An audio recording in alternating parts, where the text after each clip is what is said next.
El siglo XXI es hoy, episodio publicado el viernes 20 de diciembre de 2013. Bueno, y hoy comparto con ustedes otra parte de la entrevista con Carlos Ardila, editor de Deezer, una de las plataformas de música legal más importantes en internet en el mundo, y además tiene su cuenta en Spreaker y es podcaster.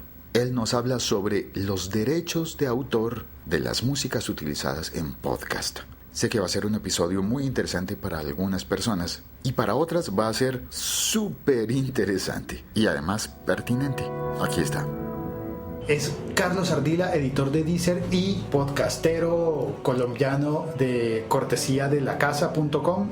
Bueno, le quiero preguntar sobre el podcast. Es decir, Cortesía de la Casa funciona como podcast. Sin embargo, yo lo busqué en iTunes, no lo encontré. No, es intencional. Estábamos indexados, pero no renovamos nos toca ponernos en esa tarea de renovar el índice, ser incluidos dentro. Cambiaron de feed de pronto. Exactamente. Actualmente, de hecho, no encontré un feed. No, existe el feed, pero es mucho más efectivo el feed directo de mi podcast por Spreaker, porque lo que estoy haciendo ahora, como estoy en el paquete inicial, el paquete básico de Spreaker, el gratuito que tiene hoy, ¿no? Exactamente, y que está limitado a 30 minutos. Entonces lo que estoy haciendo es divido cada emisión de mi podcast en dos partes. Entonces el feed automatizado que tenemos en Cortesía de la Casa solamente toma la primera parte, mientras que el feed de Spreaker toma las dos. Entonces quizás para la audiencia sale mucho más efectivo tomar ese feed directamente de Spreaker. Sin embargo, oí una emisión que no era vía Spreaker, sino vía Mixler. Nunca sé pronunciarlo. Mixler. En Cortesía de la Casa no solamente colaboro yo, sino tenemos varios espacios. Ese que usted escuchó en Mixler es un espacio de opinión que yo le produzco a unos amigos. Es diferente, y además de ese espacio que se llama Radio Cínica, tenemos uno que se llama Radio Campirana, que funciona igual por Spreaker, que nació en el Caquetá, de hecho.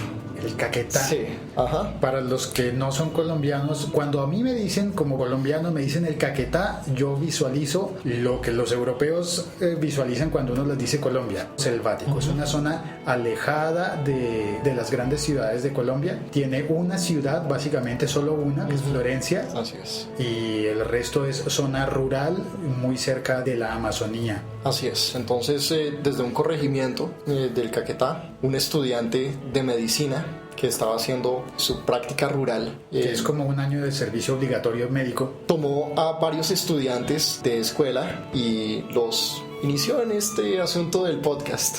Genial. Sí, entonces fue un ejercicio muy enriquecedor durante los 2 años que se estuvo originando desde el Caquetá. Hoy en día ese médico se trasladó a Bogotá y sigue haciendo su podcast con el mismo nombre, pero con un enfoque mucho más de mostrar esa música colombiana combinada con nuevos sonidos del mundo, pero sobre todo con ese fin, con el fin de mostrar la música colombiana, ya sea nueva o sea anterior, de catálogo, pero sí queremos mostrar el campo colombiano y quizás unos géneros que no tienen cabida en espacios más tradicionales. Estamos hablando de podcast, el Radio Campirana, que se accede a través de la página cortesiadelacasa.com, por si acaso, para recordarlo. Dese una pasadita por allí, entre a mirar cortesiadelacasa.com y descubrirá eso. Y estamos hablando también de podcast musicales, porque es como la especialidad de Cortesía de la Casa. Sí. Podcast musicales, y aquí es donde viene la pregunta que me parece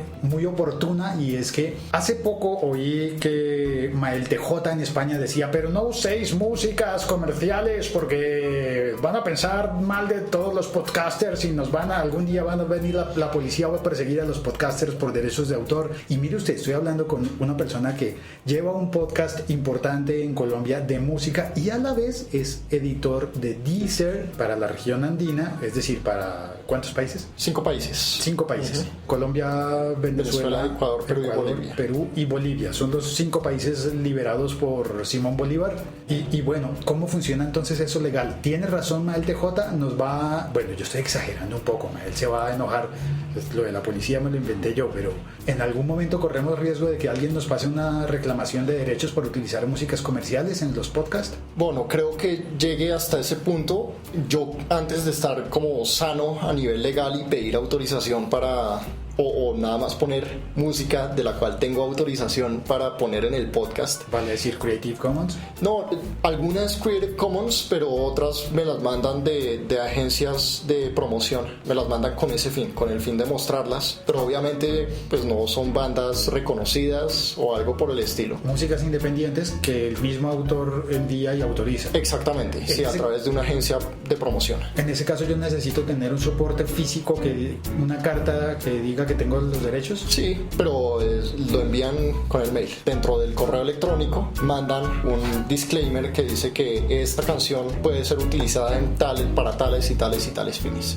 Okay. A veces solamente se puede poner en un podcast, a veces se puede regalar el MP3, entonces viene con esa finalidad. Cada vez es menos, cada vez son menos las agencias que permiten el regalar MP3 porque ya tienen otras formas de mercadearlo. Exactamente, sí. De monetizarlo. Exacto, de mostrar eso. Si un podcaster que nos está escuchando quiere acceder a esas agencias, ¿qué le recomendamos?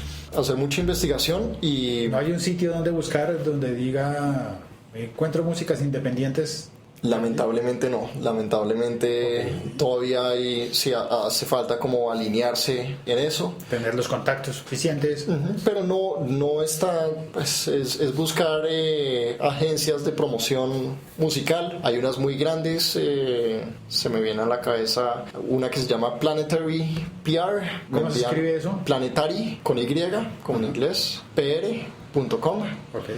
Y así hay varias. Hay que hacer un poquito de investigación, mirar por ejemplo en blogs reconocidos que usan el enlace directo al MP3 de la agencia de relaciones públicas, entonces también fijarse de dónde viene, de dónde origina cada archivo, cada MP3, pero sí hay que hacer esa labor, pero luego de hacer la tarea bien hecha, las agencias llegan por sí solas y empiezan a llenar el correo electrónico de mensajes. Buscan a los podcasters que les pueden servir para Claro. Claro, es una relación de beneficio mutuo. Por supuesto. Pero un momento, en este mismo podcast yo he puesto músicas comerciales. Al comienzo quería básicamente que los de iHeartRadio se desanimaran y no eligieran show, porque lo postulé y luego pensé, ay caramba, no caí en cuenta. Sí. Si lo eligen, me quitan mi feed y dejo de transmitir como he estado transmitiendo y ya me gusta. Claro. Así que dije, voy a poner unas músicas comerciales a propósito. La cortinilla es mía, pero las músicas, para que no me elijan nada más. Claro. ¿Qué debo hacer? ¿Me aconsejaría borrar esos capítulos o no es tan grave que haya utilizado músicas comerciales? No, yo no creo que sea problema. De hecho, pues comencé diciendo que ahora estoy sano, pero me fui por la tangente y no logré concretar la idea, porque antes de yo tener la cosa bien organizada, sí tuve un par de reclamaciones por parte de una disquera grande que dijo, por favor, quite esta música que no tengo autorización de ponerla, con todo y que la banda sí me había dado autorización, pero la disquera al parecer no. Ok, entre contratos entre ellos, una parte dice sí y la otra dice Sí. no, es mejor, ahí vale el no. Exactamente. Entonces, no, quité la canción y no pasó a mayores. Entonces no creo, pues porque también es parte del interés de la disquera o de la banda o la agencia de comunicación, pues eso. Normalmente en América Latina no nos pasa eso, pero en España creo que sí la SGAE anda persiguiendo gente. Listo. O eso Entonces, dicen, o eso teme todo el mundo. perfecto. No, si ven que puede haber una repercusión legal, lo que yo recomendaría es más bien abstenerse y tratar de buscar estas agencias de promoción para recolectar contenido o usar contenido de Creative Commons. Es lo que yo creería viable. Bueno, a meterse en cintura, señoras y señores. Un saludo a todos desde Bogotá, Colombia. Soy Félix, en Twitter @locutorco, y a mi lado está Carlos Ardila. Su Twitter es Carlos Ardila. Así es. Ardila, ey, Ardila es un apellido, no tiene doble L, no es Ardilla, es Ardila. Carlos Ardila. Continuaremos con esta conversación más adelante. Hay muchas cosas más interesantes y pertinentes que hablé con Carlos Ardila y que compartiré con ustedes en próximos episodios de este podcast. Soy Félix, en Twitter @locutorco, Y no es más. Cuelgo. Nos oímos pronto. El siglo XXI es hoy.